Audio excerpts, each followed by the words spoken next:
नमस्कार दोस्तों, मेरा नाम है अभिषेक विश्वकर्मा और आप देख रहे हैं मेरा चैनल सामान्य विज्ञान। दोस्तों, आप सभी का स्वागत है प्रीवियस ईयर क्वेश्चंस एमटीएस और ग्रुप डी के, जिसका हमने टारगेट बैच शुरू किया था और यह इसका दूसरा वीडियो है। ठीक है, तो दोस्तों हम बढ़ते हैं अपने पहले सवाल की तरफ। अगर आपको ये चैनल देख रहे हैं तो इस चैनल को शेयर ज़रूर कीजिएगा। तो बढ़ते हैं अपने पहले सवाल की तरफ। हमारा पहला सवाल है कि जब हम जल के नीचे सुराही भरने के लिए रखते हैं तो जैसे जैसे सुराही भरती है तो वैसे वैसे हमें विशेष प्रकार की ध्वनि सुनाई पड़ती है ना, सुनाई देती है। इसका कारण क्या है? तो देखिए, इसका कारण जो है ना वो होता है एको। एको का अर्थ होता है अनुनाद। एको का अर्थ होता है अनुनाद। तो अनुनाद के कारण ही जैसे जैसे हम सुराही भरती है तो आवाज़ आते जाती है। ठीक है, जैसे जैसे सुराही भरती है आवाज़ हल्की हल्की कम एको करती है, यानी हल्की अनुनाद होती है। और जब सुराही भरी हुई नहीं होती है तो ज़्यादा अनुनाद सुनाई देखने को मिलता है। ठीक है, तो बढ़ते हैं अपने नेक्स्ट सवाल की तरफ। हमारा अगला सवाल है, और हाँ, इससे पहले आप परावर्तन के बारे में जानते होंगे। जब कोई प्रकाश किसी चमकीली सतह से टकरा करके वापस लौट जाती है तो उसे परावर्तन कहते हैं। परावर्तन कहते हैं। बढ़ते हैं अपने नेक्स्ट सवाल की तरफ। हमारा अगला सवाल है, मनुष्य को सबसे अधिक ज़रूरत होती है। तो मनुष्य को सबसे अधिक ज़रूरत होती है प्रोटीन की। किसकी ज़रूरत होती है? तो सब मनुष्य को सबसे अधिक ज़रूरत होती है प्रोटीन की। प्रोटीन जो है वो 20 अमीनो अम्ल से मिलकर बना होता है। कितने अमीनो अम्ल? 20 अमीनो अम्ल से। ठीक है, 20 अमीनो अम्ल से मिलकर के बना होता है। मानव शरीर का लगभग 15%, कितना परसेंट? 15% प्रोटीन से बना है। 15% किससे बना है? प्रोटीन से बना है। बिना अमीनो अम्ल के प्रोटीन बनाया नहीं जा सकता। ठीक है, बनाया नहीं जा सकता। प्रोटीन का कार्य क्या है? तो प्रोटीन का कार्य है हमारे शरीर की मरम्मत करना और विशेष स्थिति में ऊर्जा, मतलब अंतिम स्थिति में ऊर्जा प्रदान करना। हमारे शरीर को ऊर्जा प्रदान करने का काम कार्बोहाइड्रेट और वसा का होता है, लेकिन अगर वसा और कार्बोहाइड्रेट की अनुपस्थिति हो तो अंतिम रूप से शरीर को ऊर्जा देने का काम कौन करता है? तो यही प्रोटीन करता है। ठीक है, तो बढ़ते हैं अपने नेक्स्ट सवाल पर। और हाँ, प्रोटीन जो है वो एक क्षारीय होता है। प्रोटीन कैसा होता है? तो प्रोटीन क्षारीय होता है। शरीर में अम्ल क्षार संतुलन बनाने के लिए यह बहुत ही महत्वपूर्ण है। इंजाइम और हार्मोन भी किसके बने होते हैं? तो प्रोटीन के बने होते हैं। इस बात को याद रख लेंगे कि इंजाइम और हार्मोन ये दोनों ही प्रोटीन के बने होते हैं। तो बढ़ते हैं अपने नेक्स्ट सवाल की तरफ। हमारा अगला सवाल है, विटामिन सी का रासायनिक नाम क्या है? तो ये काफ़ी आसान सवाल है। विटामिन सी का रासायनिक नाम है एस्कॉर्बिक एसिड। ठीक है, विटामिन सी का रासायनिक नाम है एस्कॉर्बिक एसिड। विटामिन सी की कमी से एक रोग होता है जिसे हम कहते हैं स्कर्वी रोग। कौन सा रोग? स्कर्वी रोग। विटामिन B1 का रासायनिक नाम थायमीन होता है। ठीक है, विटामिन B1 का रासायनिक नाम क्या होता है? तो थायमीन होता है। विटामिन B2 का नाम क्या होता है? तो राइबोफ्लेविन होता है। और विटामिन डी का नाम होता है कैल्सीफेरॉल। यहाँ देखिए कैल्शियम लिख दिया है, ये नहीं होगा, कैल्सीफेरॉल है ना, कैल्सीफेरॉल होगा। ठीक है, कैल्सीफेरॉल। और विटामिन डी दो प्रकार के होते हैं, एक विटामिन D1 और विटामिन D2। ठीक है, विटामिन डी कॉम्प्लेक्स में कितने विटामिन है? तो 2, विटामिन D1 और विटामिन D2। बढ़ते हैं अपने नेक्स्ट सवाल की तरफ। जस्तीकरण में किस धातु का प्रयोग होता है? जस्तीकरण में किस धातु का प्रयोग होता है? तो इसका सही उत्तर हो जाएगा जिंक। जिंक यानी कि जस्ता। तो जस्तीकरण में किसका इस्तेमाल किया जाता है? तो जस्ता धातु का इस्तेमाल किया जाता है। जस्तीकरण द्वारा धातु को संरक्षित किया जाता है। मतलब धातु को खराब होने से बचाने के लिए उस पर क्या कर दिया जाता है? जस्ते की एक परत चढ़ा दी जाती है और इस परत को चढ़ाने को ही हम लोग क्या कहते हैं? जस्तीकरण। अगर अंग्रेजी में कहे तो गैल्वेनाइजेशन। क्या कहते हैं इसको? गैल्वेनाइजेशन। ठीक है, गैल्वेनाइजेशन कहते हैं। जस्तीकरण द्वारा लोहे को जंग लगने से बचाया जाता है। ठीक है, जस्तीकरण द्वारा ही लोहे को जंग लगने से क्या किया जाता है? तो बचाया जाता है। जंग लगने पर जंग लगने पर लोहे का वजन जो है ना वो बढ़ जाता है। ठीक है, जंग लगने पर लोहे का वजन क्या होता है, बढ़ जाता है। और जंग का सूत्र होता है Fe2O3, इसको याद कर लेंगे, Fe2O3 XH2O, Fe2O3 XH2O, ये आपके जंग का सूत्र है। किसका सूत्र है, जंग का सूत्र है। ठीक है, जंग का सूत्र है और इसका नाम है फेरसोफेरिक, फेरसोफेरिक, क्या नाम है, फेरसोफेरिक हाइड्रा ऑक्साइड, फेरसोफेरिक हाइड्रा ऑक्साइड। ठीक है, तो बढ़ते हैं अपने नेक्स्ट सवाल की तरफ। मानव शरीर में अधिकांश भोजन का पाचन, है ना, मानव शरीर में अधिकांश भोजन का पाचन कहाँ होता है, मतलब कहाँ पचता है भोजन। तो इसका सही उत्तर हो जाएगा छोटी आंत। छोटी आंत में मानव शरीर में अधिकांश भोजन का पाचन छोटी आंत में होता है। बड़ी आंत में भोजन पाचन में सहयोग करता है, लेकिन बड़ी आंत में भोजन का पाचन होता नहीं है। ठीक है, बड़ी आंत में भोजन का पाचन नहीं होता। छोटी आंत में भोजन का अवशोषण होता है। ठीक है, तो आपसे अगर सवाल पूछेगा कि भोजन का अवशोषण कहाँ होता है, तो इसका भी उत्तर क्या हो जाएगा, छोटी आंत।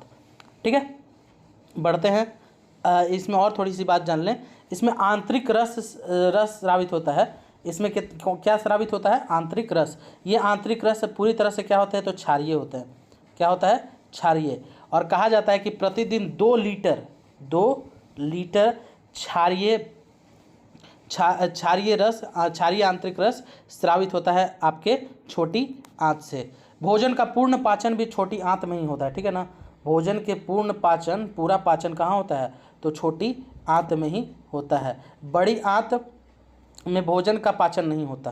ठीक, बड़ी आंत में क्या होता है, तो जल का अवशोषण होता है। किसका अवशोषण, जल का। भोजन का अवशोषण छोटी आंत में और जल का अवशोषण बड़ी आंत में होता है। ठीक है, बढ़ते हैं अपने नेक्स्ट सवाल की तरफ। हमारा अगला सवाल है, निम्नलिखित में से किसमें विटामिन ए बहुत अधिक मात्रा में पाया जाता है। तो ये बहुत ही आसान सवाल है।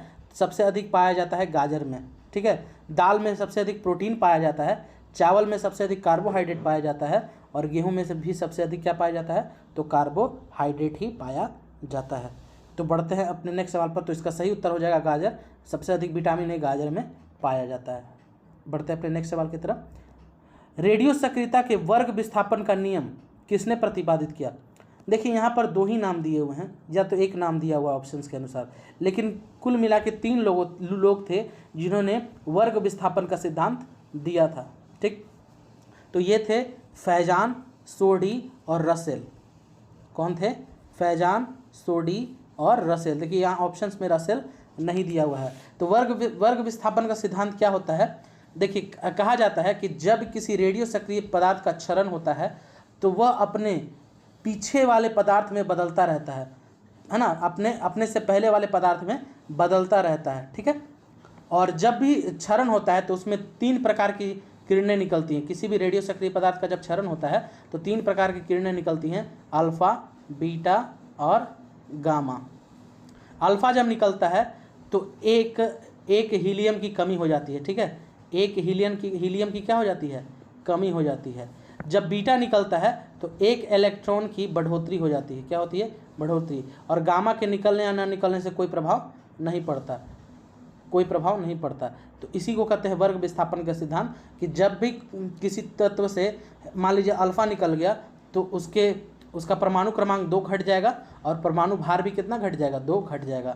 और जब बीटा निकलता है तो उसमें 1 इलेक्ट्रॉन बढ़ जाएगा, यानी उसका परमाणु क्रमांक 1 बढ़ जाएगा। अगर परमाणु क्रमांक 20 है तो उसका परमाणु क्रमांक 20 से 21 हो जाएगा अगर बीटा निकलेगा तो। और अल्फा जब निकलेगा तो 20 से वो हो जाएगा 24, है ना, माफ़ कीजिएगा, 20 से हो जाएगा वो 22। ठीक है, 20 से हो जाएगा 22, और उसका परमाणु द्रव्यमान जो है अगर 40 है तो 40 से हो जाएगा वो 44। ठीक है, तो इस प्रकार इसी को कहते हैं वर्ग विस्थापन का सिद्धांत। यहाँ तत्व अपने वर्ग बदलते हैं जब भी उनसे अल्फा, बीटा या गामा बाहर निकलता है। तो बढ़ते हैं अपने नेक्स्ट सवाल पर। हमारा अगला सवाल है, ऊर्जा का मात्रक क्या है। ऊर्जा का मात्रक क्या है, तो इसका सही उत्तर हो जाएगा जूल।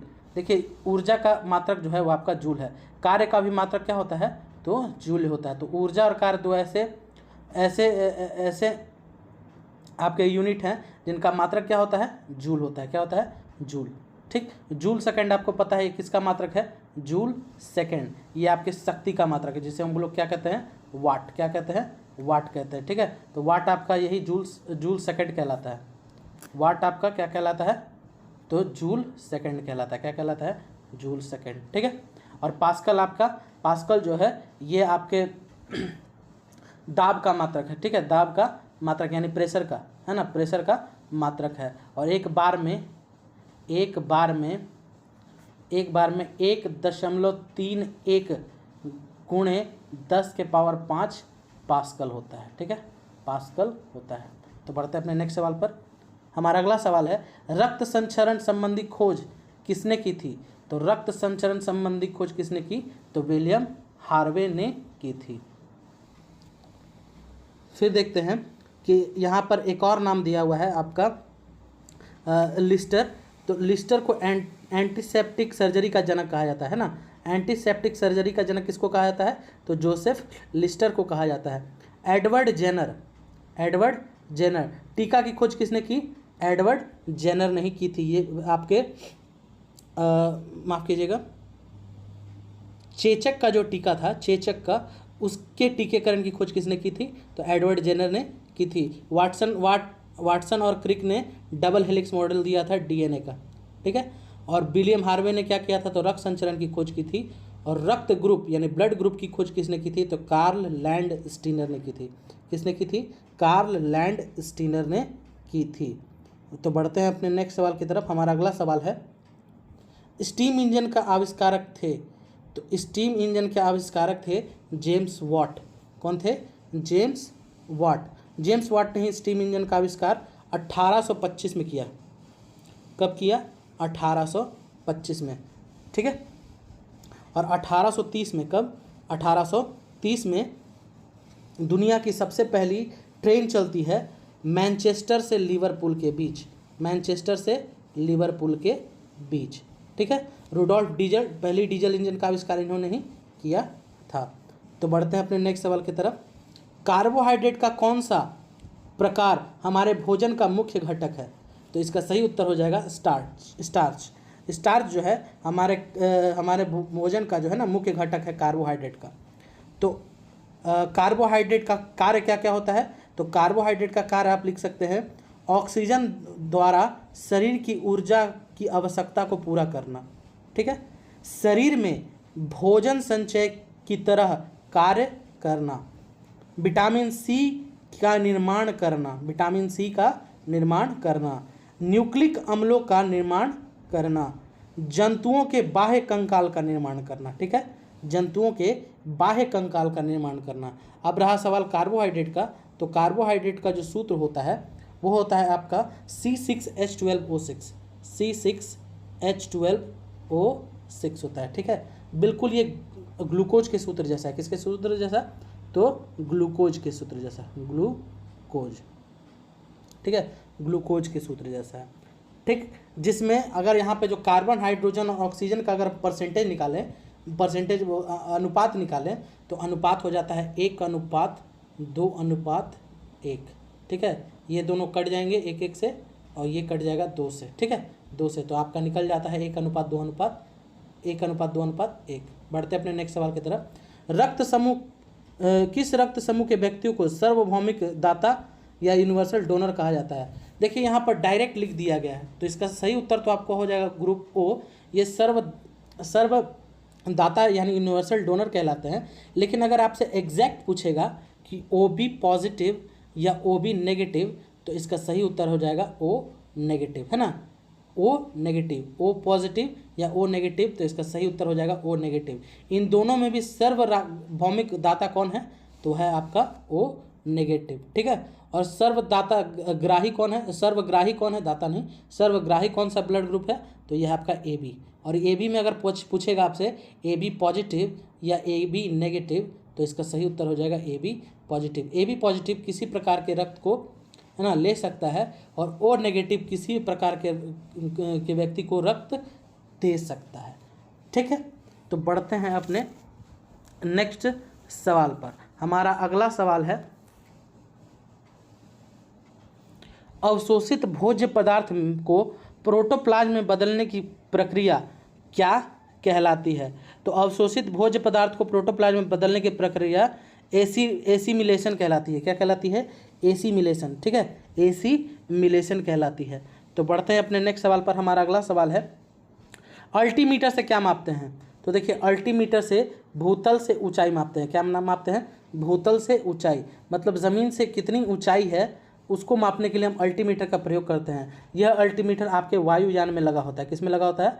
वायुयान में। ठीक है, वायुयान में अल्टीमीटर का प्रयोग किया जाता है। ठीक, विद्युत धारा की सामर्थ्य मापते हैं हम लोग गैल्वेनोमीटर से, गैल्वेनोमीटर से।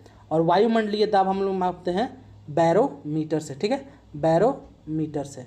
तो बढ़ते हैं अपने नेक्स्ट सवाल की तरफ। हमारा अगला सवाल है, निम्नलिखित में से कौन सा आयन कार्बन परमाणु के सम इलेक्ट्रॉनिक है? देखिए, सम इलेक्ट्रॉनिक पूछ रहा है, तो सम इलेक्ट्रॉनिक का अर्थ होता है जिसमें इलेक्ट्रॉन का वैल्यू क्या हो? इक्वल हो। क्या हो? इक्वल हो। तो बात कर रहा है कार्बन की, तो कार्बन का परमाणु क्रमांक होता है आपका 6। कितना होता है? 6। ठीक, तो इसमें अगर प्रोटॉन की संख्या पूछे तो प्रोटॉन की संख्या भी हो जाएगी 6, इलेक्ट्रॉन की संख्या भी कितनी हो जाएगी? 6। यानी कार्बन में इलेक्ट्रॉन की संख्या कितनी है? 6 है।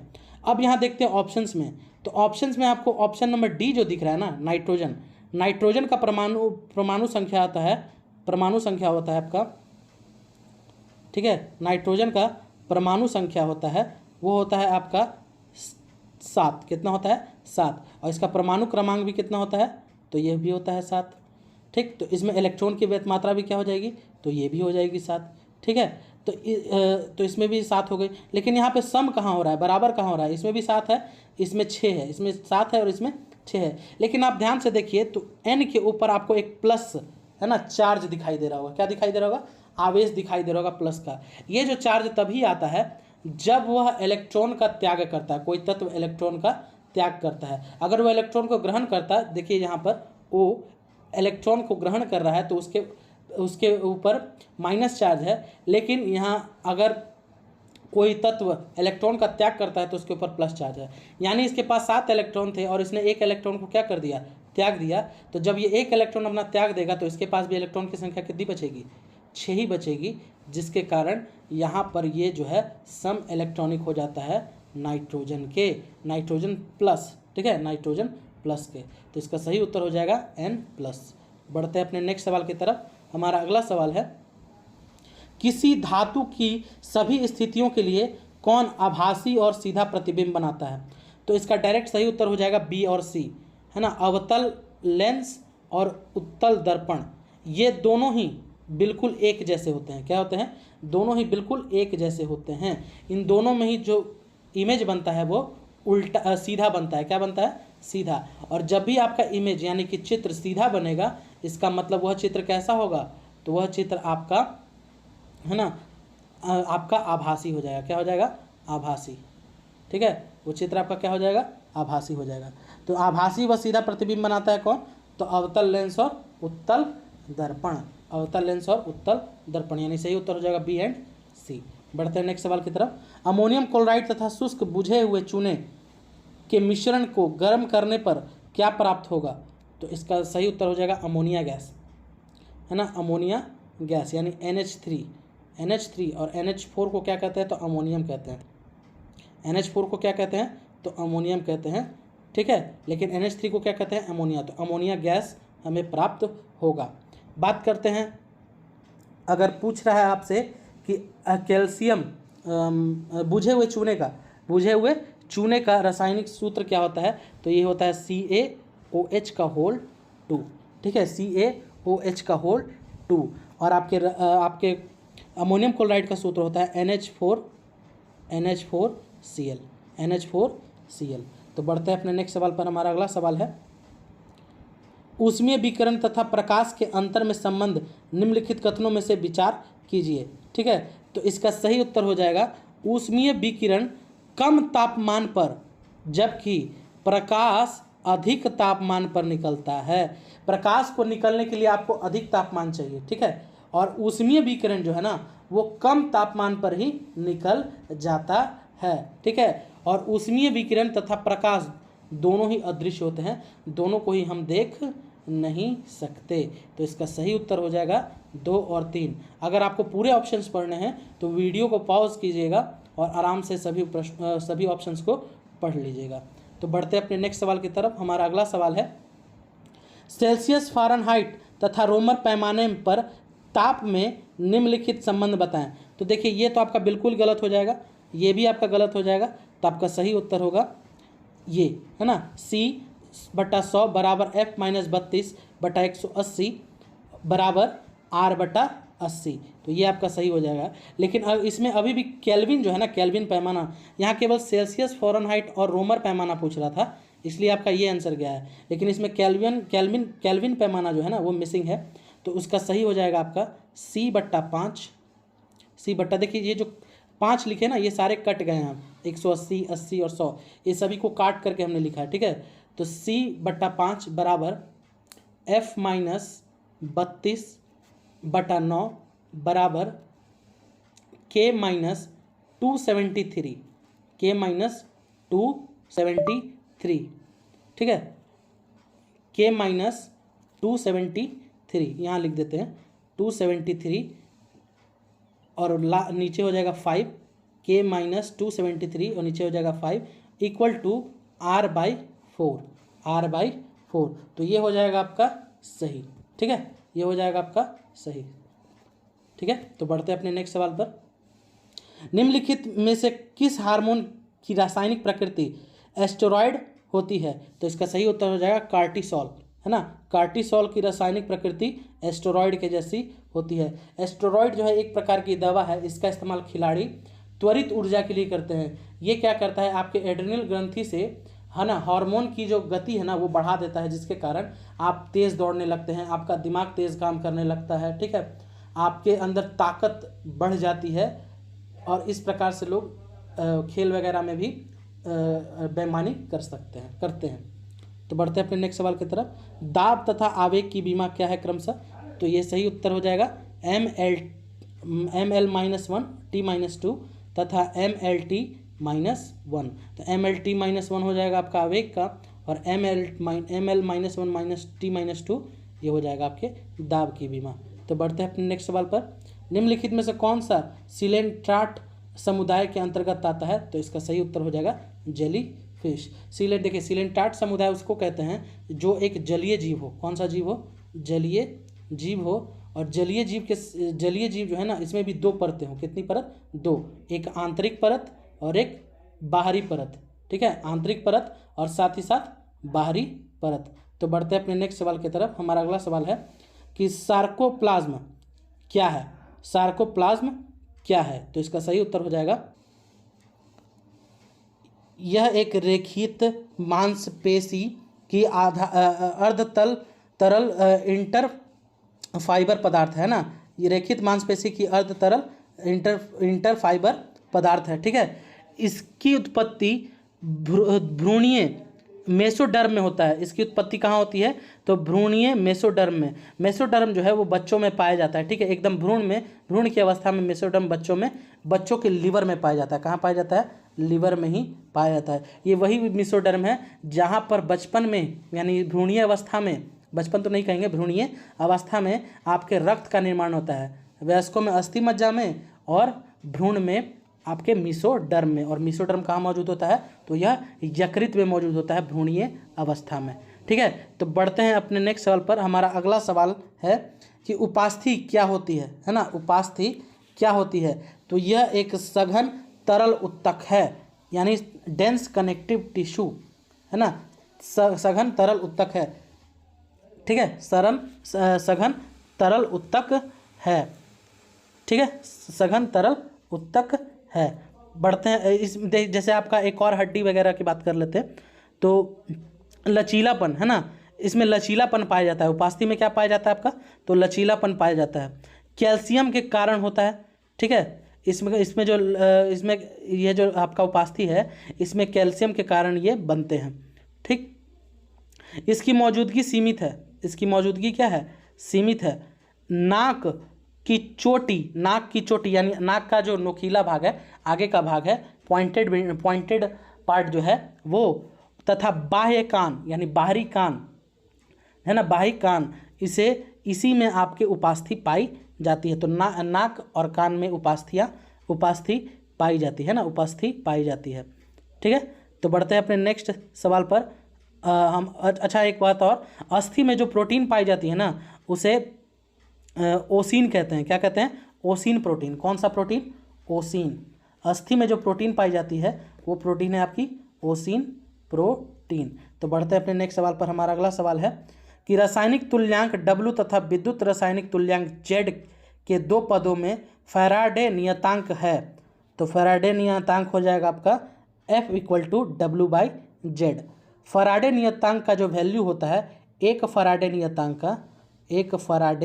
नियतांक का जो वैल्यू होता है वो होता है आपका 96,500, यानी 96,500 कूलम्ब। 96,500 कूलम्ब। ठीक है, 96,500 कूलम्ब एक फैराडे कांस्टेंट का वैल्यू होता है। ठीक है, तो इसी प्रकार से आज हमारा आज का ज्ञान यही समाप्त होता है। अगर आपको चैनल का ये वीडियो पसंद आया तो चैनल को लाइक करिएगा, सब्सक्राइब कीजिएगा, और आपको ज़्यादा पसंद आया तो बेल आइकन भी ज़रूर दबाइएगा और अपने दोस्तों को शेयर कीजिएगा। ठीक है दोस्तों, तो मिलते हैं अपने नेक्स्ट सेशन में, हमारे इस सेशन के तीसरे वीडियो में। तब तक के लिए नमस्कार।